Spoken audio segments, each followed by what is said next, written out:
Welcome to the Empowering Industry Podcast, a production from Empowering Pumps and Equipment as the voice of the pump and related equipment industry.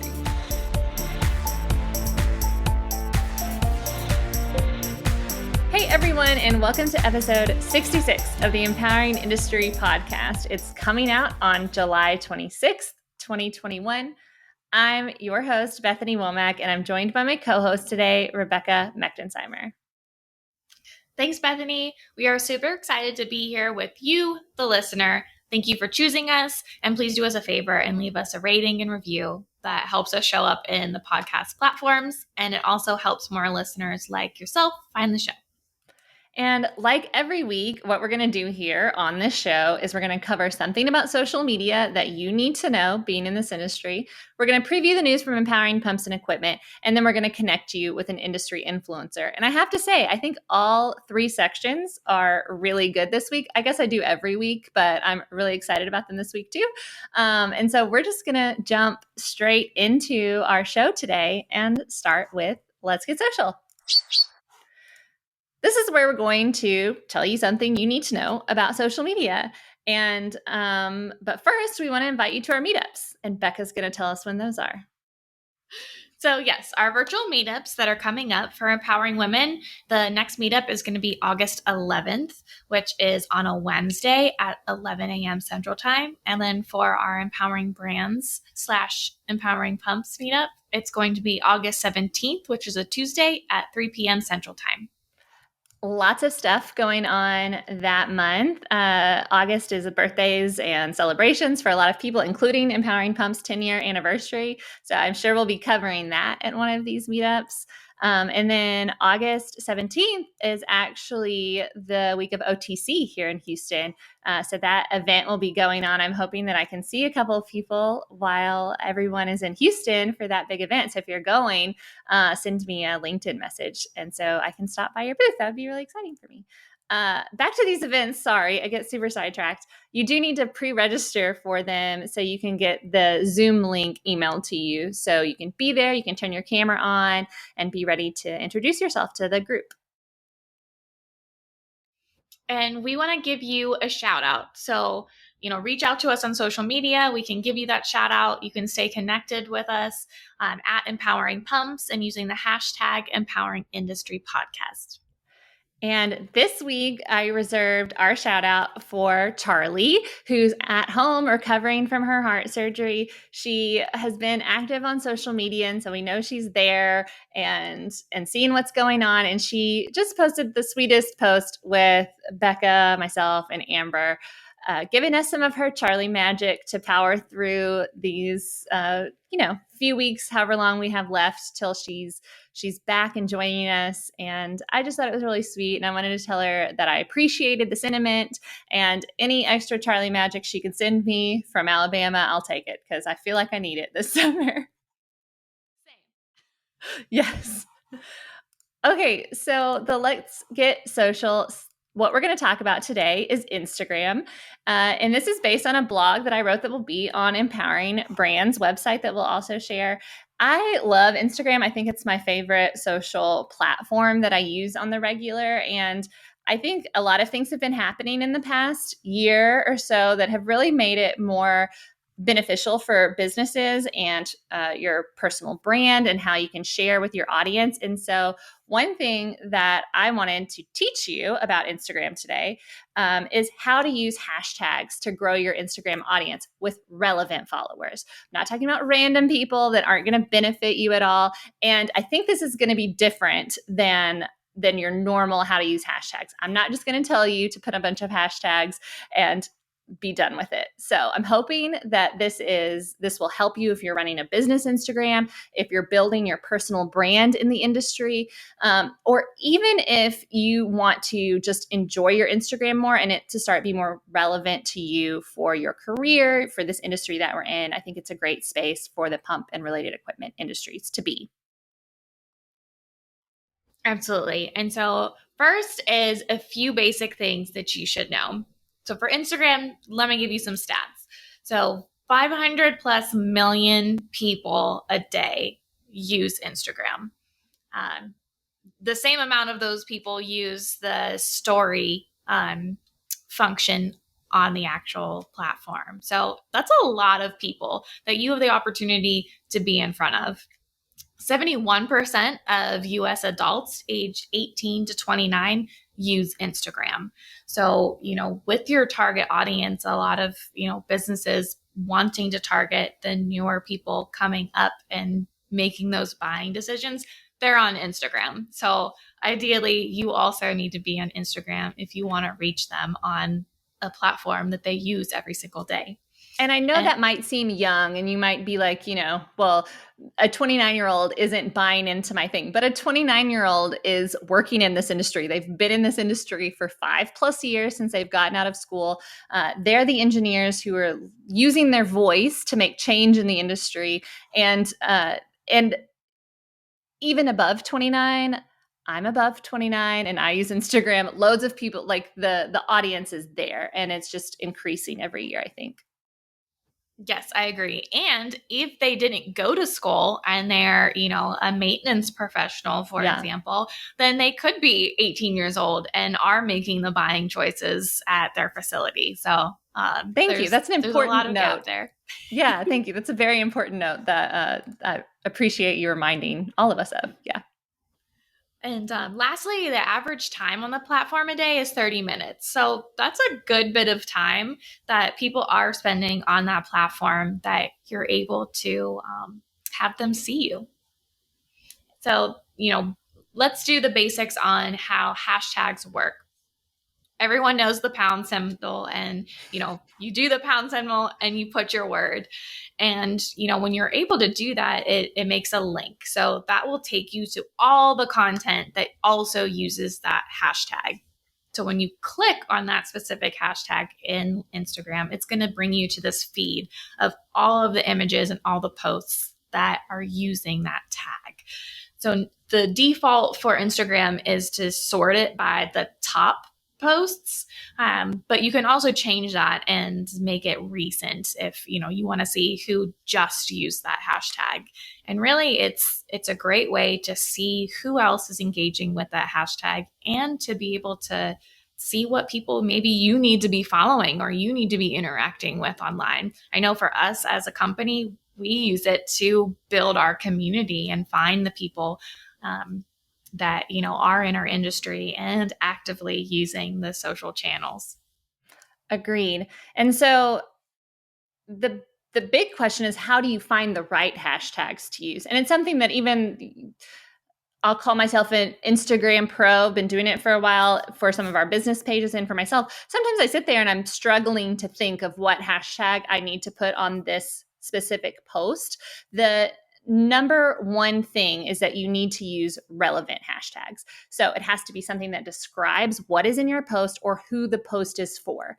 Now, I know there's some, trendy, popular hashtags that people will use, like Flashback Friday or Man Crush Monday or whatever, those kind of things. And those are fun to use and kind of might let your audience know, like, hey, this is a more fun post. But as far as like building your audience with that hashtag, those aren't super relevant to what we're going to do, because those are so broad that you don't know that you're targeting the right audience. And then I also will say it's not a good idea to just copy and paste the same hashtags into every single post, because all of those aren't going to be relevant to everything you post.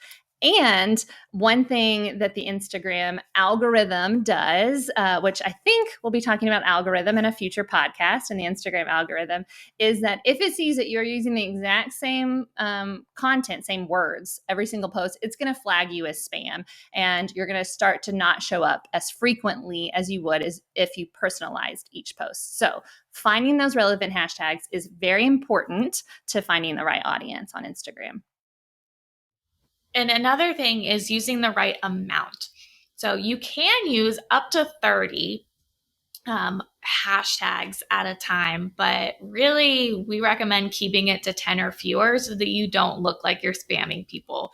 So, a lot of the time as well, like Bethany had mentioned, with if you're using the same one, so if you're just copying and pasting, this brick of hashtags on every single post. Like people are going to see that and they're going to think that it's fake, and they're not going to like that. So, personalizing your hashtags for each post that you're doing is important, and making sure that you're keeping them specific to the content that you're talking about. And so keeping it, doing a few versus a lot is a good practice. And I will say I learned this lesson the hard way. A couple of years ago when I was doing empowering women posts for our first event, I was just like using all of them. And then all of a sudden my posts wouldn't post. And so I frantically messaged Charli. And I'm like, I don't know why it's not working. And then she told me, she's like, are you spamming people with hashtags? Because Instagram will not post your post if you have more than 30 hashtags. So lesson learned. Don't do that. Take it from me. The third tip for finding the right hashtags is looking at the number of posts that a hashtag has. So you really want one that has fewer posts so that you have a higher probability of people seeing it. When people click on that hashtag, like Becca was telling you, and it takes you to that feed where it has either the top posts or the most recent posts. Either way, if there's a million posts with that hashtag, for example, like hashtag Flashback Friday, has 5 million plus posts, you're not likely to show up on the top or the recent. People are posting on it so frequently, you're going to move to the bottom of the recent, and there's no way you're going to have as much interaction as you would need to show up at the top. But if you post on a post that has way fewer posts, you have a higher likelihood. So my rule of thumb as I'm adding in hashtags is that I really look for something that has under 200,000 posts. And beyond that, even lower is better, as long as I know it's relevant to what I'm talking about. So a good example, I was looking for some this morning while I'm putting together our show notes of a good hashtag for our industry that I've seen a Instagram influencer in our industry use is hashtag water operators. It has 1,000 plus posts, but you see posts from multiple accounts and you see multiple people interacting on it. I saw this from the Waterrise Pro. He's awesome. He posts tons of content on Instagram, gets lots of interactions there. We love Steve Hernandez here. He was our first guest on the podcast, and I kind of looked to him to see what's working in Instagram because he's grown a following there and really interacts with people. But so he uses that hashtag, and that's just a really good example of how you can get good results from a smaller hashtag. Absolutely. And so, number 4 that it mentions is finding the hashtags that target your audience, or finding what hashtags your target audience already follows. Sorry, that was a tongue twister for me, apparently. No worries. So really it's, you want to have relevant hashtags. And so an easy way to do this is by searching for similar accounts and seeing what they use. That trial and error of like just monitoring what is out there, what hashtags people are using, and just typing them in and looking and seeing what people are posting in reference to that. You do always want to make sure that when you're using a hashtag that it is going to be used for what you're intending it to be. Yeah. You don't want to type something, use a hashtag that is meant for something, dirty or not applicable at all to what you're meaning. So typing that in and actually looking and seeing what people are posting in reference to that is always the best thing to do for that. And then also, looking at your following and seeing what they're using. And another thing for us is, being in the industrial sector is trade shows. So looking at the actual events, social feeds, and seeing what hashtags they're using, and then being able to cue in on those ones and use them for your own posts is a great idea as well. 100%. And I think sometimes you're hesitant to see what your competitors are doing or what accounts similar to you are doing. But I really think that the sentiment of a rising tide rises all ships is really applicable here, because the more we're getting people to interact with these hashtags, the more beneficial for all of the people using them and all of the people creating this community on Instagram and other social media platforms as well. So that's so important. And the trade show sentiment that you brought up is so true. And I'm really looking forward to using those more as we go back to trade shows. And it's a good way to meet people. But back to our list. So now that you know the relevant hashtags that you want to use on your posts, the big key here to growing your relevant audience is to interact with the hashtags. So let's see. So you want to, sorry, I don't understand what I wrote here for a second. Level of users. Okay.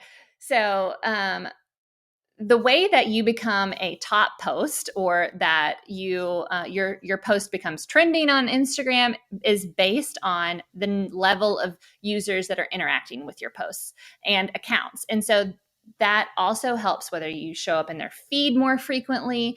And one way to generate interaction on your posts is to interact with them on their posts. So, and other posts, and encourage future interactions. You can't just be throwing things out and expecting people to say how awesome it is when you've never had another conversation with them on Instagram at all. So what I do here is that the tip is to spend 15 minutes a day. The average person spends 30 minutes a day on Instagram. So if you're on Instagram and you have that app on your phone and you're going to spend 30 minutes, I tell myself to do 15 minutes of it for work. And then it's guilt-free Instagram scrolling time, whenever you want, that you spend those 15 minutes looking at your hashtags that you've used on your posts, and you like other posts, you comment on other posts, you follow those accounts, and then you share the content that you see that's relevant with your audience. So we'll go back to the water operators hashtag. I look on that hashtag, I see something awesome from one of the accounts, and I'm just going to share it to our Empowering Pump story, to share it with our audience, because I think it's something that they would enjoy. And so this is really, I think, the tip that's game changing as far as growing your audience. And so it's that intentional time spent interacting with the hashtags, finding the audience, and making those connections that go beyond just posting something and adding another hashtag to your post. And that's the big tip I want everyone to take away. And so I would love to hear, I'd love for all of you to go and do this tip for a week, and then let me know, how it worked out. And maybe we see a lot more comments on Instagram this week, and see how people are using it to grow their accounts. Was there anything that jumped out at you as we get to this end of the section, Becca? Really, I guess I would just lastly note is that, whether you think your audience is on Instagram or not, they absolutely are. We see that every single day, with it being a wonderful account for all of our empowering brands to be on and post on. And definitely, you even in the sense of trade shows, you're going there. Part of the reason is that networking. So like Bethany had said about going on in that 15 minutes a day to like and comment and share different posts, that is networking. It's just on a social platform. And so it's important, and you can use it for your business. Yes. But I also, since we've been speaking about WaterWise Pro, I wanted to announce that Steve Hernandez is hosting his very own event this year. It's the WaterWise Pro Maintenance and Construction Expo, which will be happening on November 3rd in Norco, California. So this event will connect experts from every major maintenance and construction sector of the water industry. You'll get to network, discover new technologies, and build relationships in the water community. So you are not going to want to miss this event. If anyone knows Steve or follows WaterWise Pro on Instagram, he is absolutely wonderful and is doing amazing things for the water industry. And with the training for water operators, it's outstanding. We've loved being able to follow him and get involved with him over the years. And so you won't want to miss this event, and we will make sure to put that in the show notes so you can learn more about it. Yeah. I thought I muted myself. I'm still here. But thank you for sharing that event. That's awesome. And we hope that some of our listeners go and can fill us in on social media how the event is while they're there, so we can follow along with everybody. Now we're going to go into the news. This is where we're going to preview some news that is coming out on the Empowering Pumps and Equipment newsletter this week. It's an email, comes to your inbox twice a week. If you're not signed up for it, there's a link in the show notes so you can find it. We start each week with the person of the week, and this week it's Howard Penrose. He's the president of MotorDoc LLC and had some really great answers to his profile. Is a very interesting person that I think you'll definitely want to connect with on social. And when we asked him, what he loved most about the industry, he talked about how, interacting with others and participating actively in the industry and learning, solving complex problems. That's a true engineer at heart. They all love solving problems all the time. And really how that can make an impact. But he said he's most proud of finding ways to give back to the community through the professional society volunteering like SMRP, IEEE, which I haven't heard of, I should look into, and others. So really cool person. You'll want to check out his profile on the person of the week this week. And you can also meet him at our Empowering Brands Meetups because he is frequently on there with us. So if you want to be introduced, you just got to join us on those calls. And you can check out his feature on our site. And we also hope that you will nominate somebody that you know, because we are always looking to put a spotlight on someone in the industry doing awesome things. Perfect. And next up in our news is United Electric Controls has a new webinar out, which is titled Electronic Switches, Creating New Efficiencies in Your Plant and Equipment. So in this 30-minute webinar, myself being the moderator and Julian Yao, who's the product manager with UE Controls, he discusses the growing demand of electronic switches in industrial applications. So electronic switches can provide all the advantages of transmitters and electromechanical switches without the burden of their downsides. So electronic switches are especially relevant for industrial plant and equipment upgrades, as they can be drop-in replacements using the existing two-wire mechanical switch infrastructure. These upgrades can create new cost, maintenance, and operational efficiencies for the user. You are not going to want to miss this awesome webinar. And you'll have to check it out because it's a really good one. That's awesome. I am going to share an article from Proco Products, one of our partners that we always love getting content from and seeing at events and at our meetups. The article from them is why braided pipe connectors are the best option for vibration control. So the primary function of using hose and braid materials for piping system connectors is so that you can reduce pump vibration, especially where their extreme temperatures exist. So you're going to see this being relevant in HVAC systems and buildings and all these kind of things where you see HVAC systems highly used. So using these things is excellent for reducing misalignment caused by stresses, and adding that flexible restraint like a metal braid that we're talking about allows the hose to adequately withstand specific internal pressure and prevent elongation.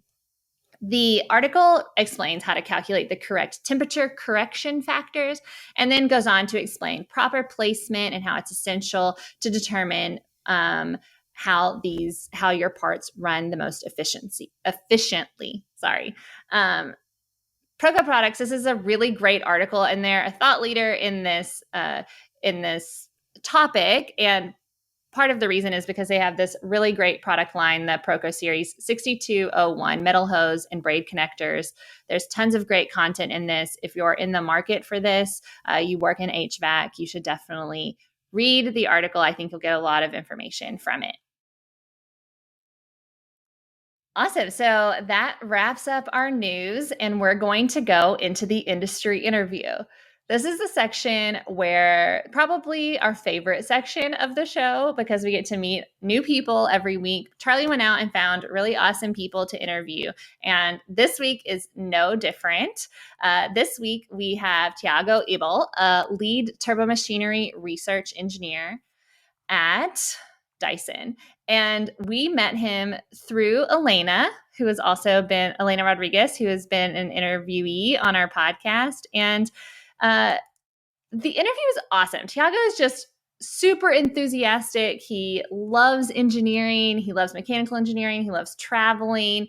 Him and Charli kind of, I call it nerd out about their travel experiences and world experiences along the way. And he's just super passionate about the industry, about energy, about propulsion, about turbomachineries, which that's how I got into the industry, was working in the turbomachinery industry. And so it's just so interesting to hear him talk about all this. And he also hosts his own podcast called Entropy to Work.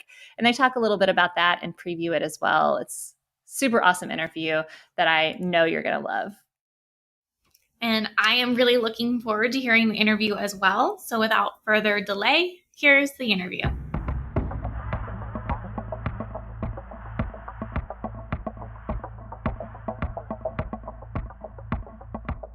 Welcome to the Empowering Industry Podcast. I am so glad you're here with us today.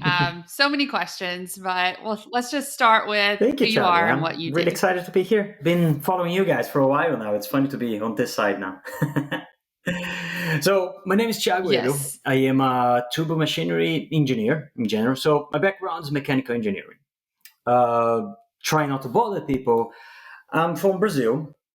I did mechanical engineering, and at some point I got a scholarship, and I went to Australia to study for 1 year, did a part of my degree there, came back, stayed in Brazil for another couple of years, working, started my own company there, doing basically consultancy, working with software for engineering and stuff like that.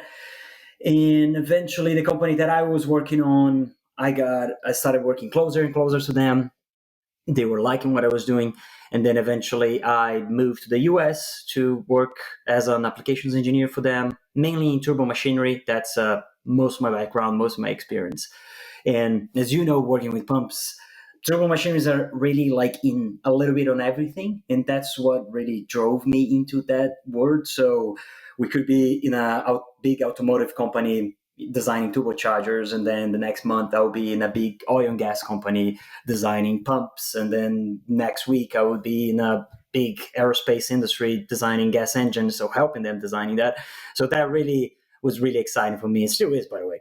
And yeah, spent another couple of years there, and now I just literally 3 months ago, I moved to the UK, and I am the lead turbomachinery engineer at Dyson.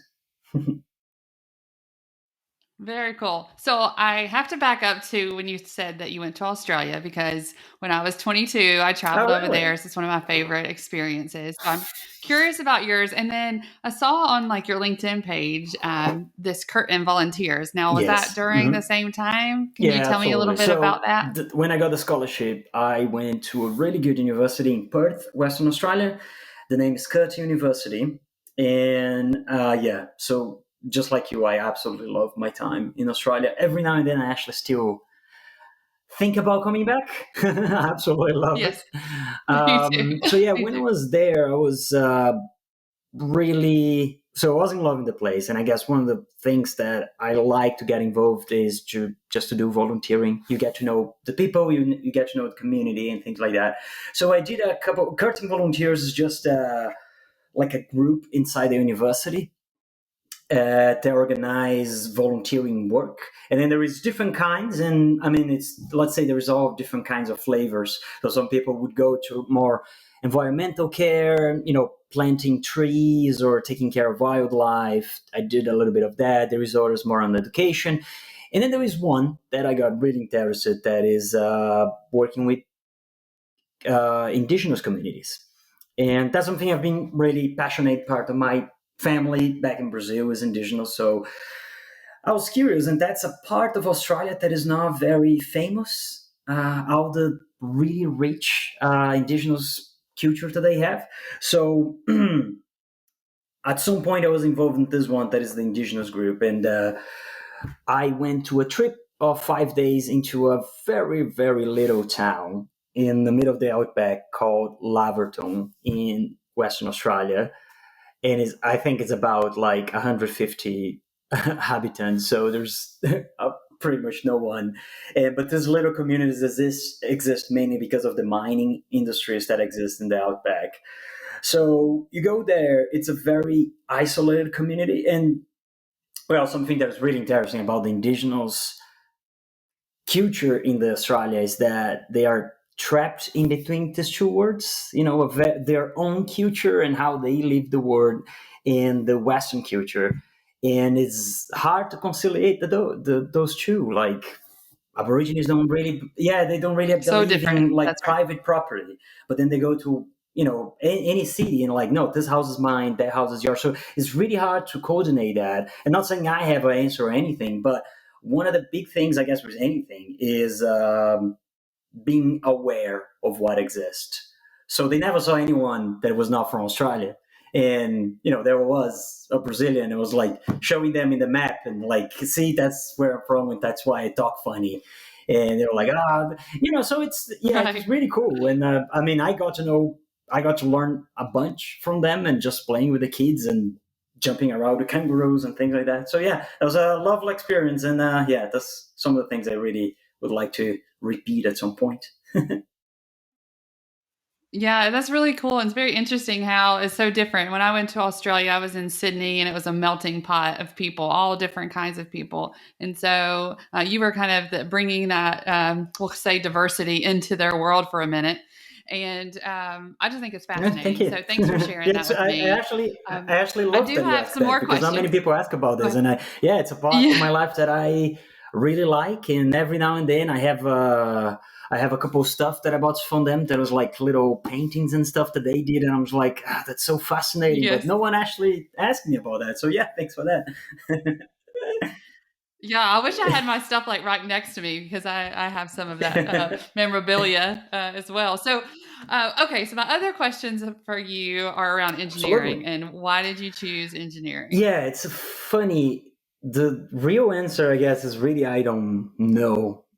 So backing up, when I was a kid, my cousins and my friends, they wanted to be firefighters or police officers or soccer player because we're in Brazil, stuff like that. I never really wanted that. I always wanted to be an engineer or a scientist. I was, even since I can remember, to be honest, I wanted to do experiments. I wanted to write papers and stuff. I don't know. It's weird. I was a very nerdy kid. And I absolutely love that. And then, going into high school and stuff, I guess I was kind of divided between natural sciences and physics/technology. And then I don't know. At some point, I don't know. I think I was either going to specifically mechanical engineering or going to marine science because I grew up close to the beach. I've been a surfer since I was a kid. So it was really like, maybe I should do this, maybe engineering. And then I don't know how exactly that ended up happening. I don't know. But then I think when I was 15, 16, I just remembering nothing. Okay, I think it's mechanical engineering. And that's it. I really can't imagine doing anything else in my life. Well, the great thing is that you can do, surfing and all the other hobbies around that. Yeah, that was in your free time. My That's thought right. So behind it. I was just like, well, if I am like a marine biologist or something, that limits what I can work with. But if I am a mechanical engineer, I can. That could be a hobby, or second, I can still end up working there at some point because there is a lot of machines, there is a lot of ships and a lot of stuff working on that. So I was like, okay, maybe this is a good one. But the reality is I was just passionate about physics. So awesome. Okay. So I did also see something else on LinkedIn. What is this PMC level 3? Really good question. There is a company in the US. Long answer. It's a certification for being a product manager. So there's this company called Pragmatic Institute, and as the name suggests, they have a very pragmatic approach of how to design products. And they have different levels of certifications. I think it goes all the way to level 5.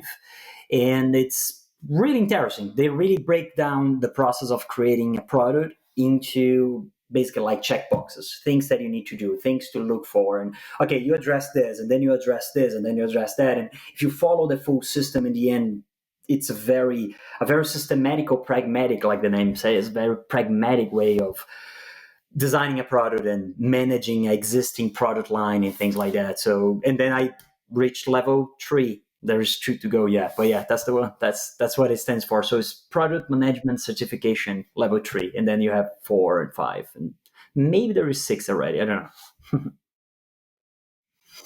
Okay. So just understanding you and kind of your story so far, you really like the design side of what you're doing, or do you like the, mystery of it all and kind of the research of what to do and what comes next? Which one's kind of your favorite, or what's your favorite part about that job? And to be honest, that has been a little bit of not say a problem, but every now and then I'll find myself kind of lost in my professional life because I kind of want the cake and I want to also eat it at the same time. So I think working with engineers, you probably have already seen it. You have people who are really technical and love that side, and people that very early on kind of leave the technical side and become like a sales engineer and then go to sales manager and things like that.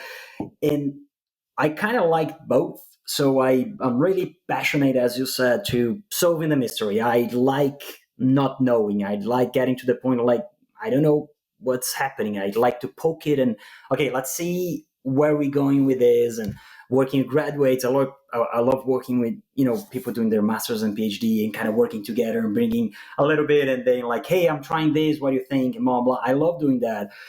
But at the same time, I love talking to people and I love going to different industries and finding out what they do and what they have behind and etc. So it's hard. At this point, clearly I made a decision professionally to go to a more research job, meaning that's my actual job that pay the bills. But I couldn't keep away of talking to people and, finding people. And that's, well, one of the things we want to talk about. That's why I started the podcast, I guess. That's right. I was going to say, that's why you're here, because I met you through Elena in your interview with her, and you did such an excellent job. I was so proud of her. I've said this on the podcast and everywhere, just because she was nervous about, English not being her first language. And I was just so happy that you did that, right? You were the first podcast that she was on. And so thank you for that. And then I got to share that experience too. And, tell me why. I mean, you alluded to it, right? You like talking to people and kind of these stories, but tell us about your podcast and what you're trying to accomplish. First of all, Elena, it was a very obvious choice. So I did work with her a little bit when I was working in the US. She does a lot of work with the company that I used to work, and also she uses the software that we were developing. So there was a lot of back and forth. And as you know, she's a very, very passionate engineer like myself. And I like very much that about her. And she keeps bringing, in posts and texts and stuff like that, she keeps bringing a lot of knowledge to day by day. And that's something I love about it. I'm not really into the Apple products, but there is something that I really like about, oh gosh, forgot his name. The guy who founded Apple. Just missed his name. Steve Jobs. There you go. Thank you. Yeah. Just a little blank. He said something once that absolutely fascinated me. That is, if you look around, everything that exists have been created by someone like you. Not a genius, not someone from the other world. Everything that you see and you use have been developed by a person, just like you. And that idea kind of fascinated me because you look around and you see rockets and satellites and space and electricity and having water in the tap every time you open. And that really fascinates me. And that's something I love about the engineering, of course, how we solve those problems. But there is that little piece that very seldom people ask, okay, who did that? How you had that clever idea of putting A with B and now we have this solution. And that really fascinates me. And that's one thing that I was able to do a lot in my previous jobs, working with consultancy and having different customers every time, is I got to know the guys who were designing that. And I was like, oh, that's how you do it. This is fascinating. And then at some point I was every time I would talk, and I would be in different circles, right? So, and because of that, I was able to translate a lot of stuff. So, okay, I was working in an automotive company, and then a couple of weeks later, I'll be working in a rocket industry company. I was like, there is something that they do in turbochargers that maybe you guys could use this kind of seal, this kind of technology. I'm like, whoa, really? I was like, yeah, and it's not a secret. It's just because they're in different silos, That's right. And I love being that guy, being a little bit in between, not necessarily because I'm smart, it's just because I ask a lot of questions. I'm genuinely curious about how they solved and why. And then at some point, a colleague mentioned to me, because I'm Bout as well and I love Joe Rogan, and he was just like, you could be the Joe Rogan for the engineers. I was like, not that much, but all right. And I thought it was a great idea. Yeah. Oh, I love him. Other than that, I thought it was a good excuse to just talk to people that I wanted to meet, but it's a little bit awkward, just like, hey, can I be your friend? But if you have a podcast, it's a good excuse. Just like, I wanted to meet you, but here we go. But if I just text you, it's like, hey, can I be your friend? Can we just catch up? Yeah, like, who are you? What's going on? You're a podcast host. Oh, so okay, I have a podcast, I want to bring you on. So, and then he brings up, and that's why I started. And I'm absolutely passionate about thermodynamics and second law of thermodynamics. And then the name just came to me, Entropy to work, and that's how it started. So tell us the name of it again. Okay. And we are going to put that in the show notes and let everybody kind of follow you and see, what it's all about. But I thought it was really good because it's something in our industry that I don't see. Right. And so we want to see more of it, but lead the way, and especially the passion that you have. It definitely comes through. And I'm just curious. Okay. Like, who's next on your podcast? I have a really good guest. Change the world, I can really say his name is Kalen Douglas. That's one of the people that I was like, I really want to talk to him. He just launched a book about development of internal combustion engines during the Second World War. And he did his own research on what the German side was doing, what the English side was doing, and then they would put down an airplane and literally get the engine to the other side and see what the other side was doing. So it was just mind blowing. And just like the thing we talked, it's not just a technical book. It was this was the engineer who developed this kind of valve, and then this was what the Germans were trying to do, and blah blah. I was like, that's a little bit of spoiling. That's the next guy. Well, I think it's amazing. And you mentioned kind of that sales and engineer, but when you have a sales engineer, so somebody that can do both, it's like the powerhouse human here. And I think that's amazing. So we also were introduced to a term called the super connector. And I really believe that's what we are, because we can retain that knowledge of something that applies somewhere else. And you're already thinking of who to connect and who should you introduce to what. In your case, it could be who or what. So just as an engineer in our field, is there any advice you would give to somebody who's thinking about coming into the industry or becoming an engineer? Totally do it. It's fascinating. And my wife is also an engineer, so clearly I have a thing for it.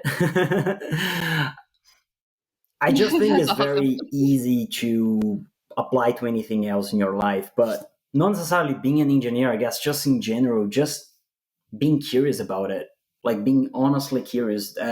Something that I used to be really scared about it is looking stupid or feeling that I don't know how to come up because I don't want to be the dumb person in the room.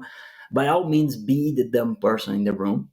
And no one ever gets offended if you go back to the basics. It's incredible. When I started doing my previous job, it was very, very often I would be, teaching courses for people who are postdocs with 20 years experience and etc.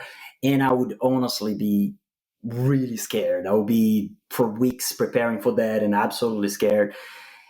And then at some point, I don't know exactly when I clicked, but I was just like, okay, maybe for my own knowledge, let me do just a couple of slides going back to the basics. Let's pretend I don't know anything about this, and let's just go back to the basics. And then when I started going to the trainings, I was like, so I'm going to go through this very basic part. But if it's too basic for you guys, just let me know. And then we go to the next part. No one ever gets offended. Actually, that's quite the opposite. Usually everyone, it's kind of scared in their own way of looking stupid, and so they hide in their job or in their diplomas and stuff. But in the end, we're all humans, and it's very normal not to know or not to remember something. So I guess the big thing is just being curious and never be scared of asking questions, and be curious, be passionate about something. It doesn't matter what, just be passionate.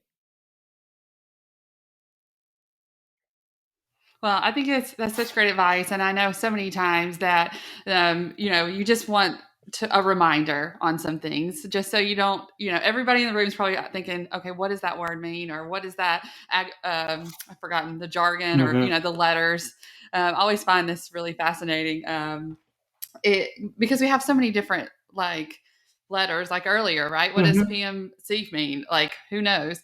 And so just ask the question. I love that advice. So thank you for, being here with me today. Is there anything, just as we've been talking, that you want to leave our people absolutely with? I love you guys' website and the podcast. I think it's really cool.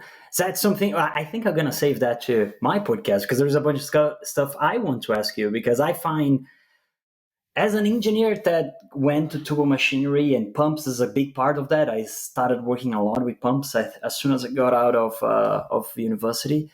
It's a hard industry. We're talking about jargons and people who have been 30 years working on this. It's pretty intimidating to get into this world, and I actually find really funny that and fascinating that you not only had the guts to go into this, but you also made a whole magazine and a whole, let's say, a hub of knowledge, even you not being an engineer. And that absolutely fascinates me, because that takes a lot of courage, to be honest, to go to something like that. But I don't want to ask much, because I want to save that to my podcast.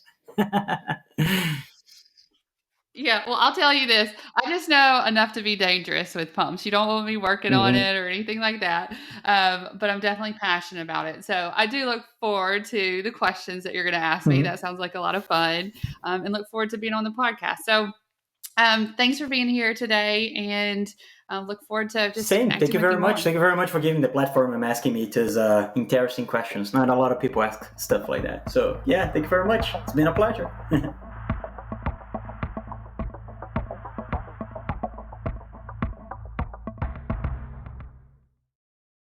And we're back. Charli, thanks so much for arranging the interview. We loved it and can't wait to see who you bring us next week. And that brings us to the end of the show. Thank you so much for listening. Do us a favor, subscribe, rate and review the podcast wherever you're listening to us, and leave us a comment if you're on YouTube. Leave us a comment on Instagram when you see our post, and let us know how all of that's going for you. Whatever platform you're on, we want to hear from you.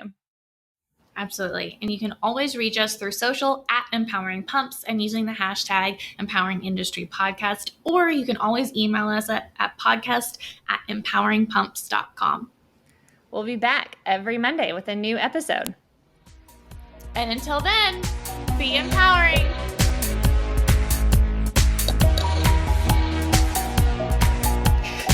He looks thoroughly unimpressed. He's always unimpressed.